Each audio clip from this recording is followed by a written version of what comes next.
les relations franco-marocaines. C'est énorme, il y a tellement de choses à dire, je vais essayer d'être brève. Est-ce qu'il y a un sujet? Ou est-ce qu'au contraire, il n'y en a aucun? Il y a un vrai sujet, en fait, et je le sens sur ce plateau, par rapport à tout ce qui vient d'être dit, un certain nombre de choses qui ont été dites, et la situation c'est très grave de dire, sur un plateau de télévision, que le Maroc refuse l'aide d'un pays.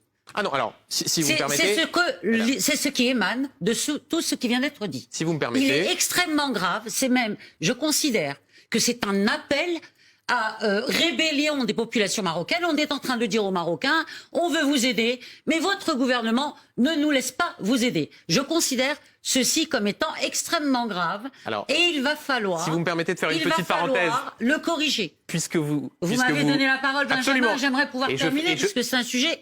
Et je vous laisse terminer dans une seconde, mais juste je fais une parenthèse. L'idée n'est pas de dire que le Maroc a refusé.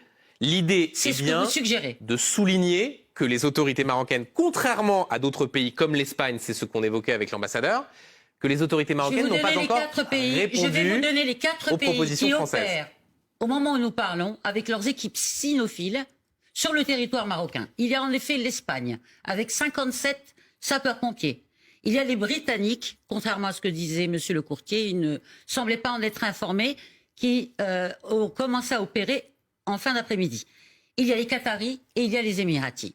Et à ma connaissance, et effectivement, je rejoindrai Monsieur le courtier là-dessus, personne, ni les États-Unis, ni l'Inde, ni la Russie, ni tous les alliés, amis, et même sans être amis dans ce genre de situation, qui ont proposé leur aide au Maroc, ne se sont formalisés de ce que le Maroc dise. Écoutez, ça va prendre un moment, toute cette histoire. Nous avons... Les personnes se formalisent, honnêtement. Je m'excuse, Amandine, si vous permettez. Oui, d'interrogation. Je voudrais juste terminer le raisonnement.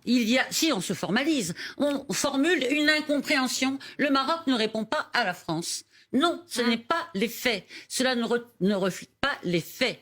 Le Maroc a remercié hier le roi du Maroc, dont d'ailleurs vous parlez de silence.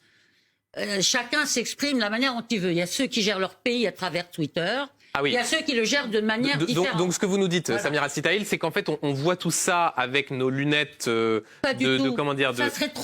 pays occidentaux, alors qu'en réalité c'est pas la même façon de communiquer. Non, ça serait trop caricatural de le résumer de cette manière, Benjamin. Moi je reviens à l'aspect purement politique évoqué par Amandine il y a quelques instants.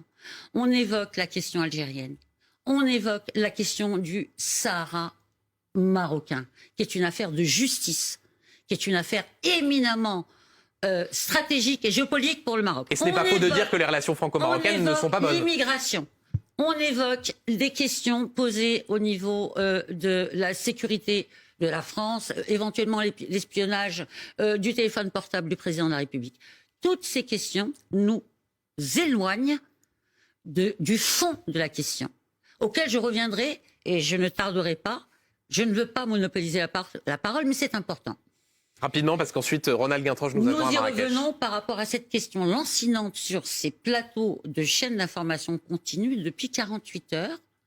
Et on vous pose des questions, avec tout le respect que j'ai, Samira Sitaïl, et en vous remerciant pour votre invitation, Benjamin, sur la souveraineté d'un État qui consiste à dire, mais la France ne répond à la demande du Maroc que si le Maroc exprime une demande. Le Maroc l'a-t-il fait? Le Maroc remercie tous ceux qui se sont proposés en disant « Attendez, nous avons un coût, c'est des milliards de dollars qu'il va falloir sortir.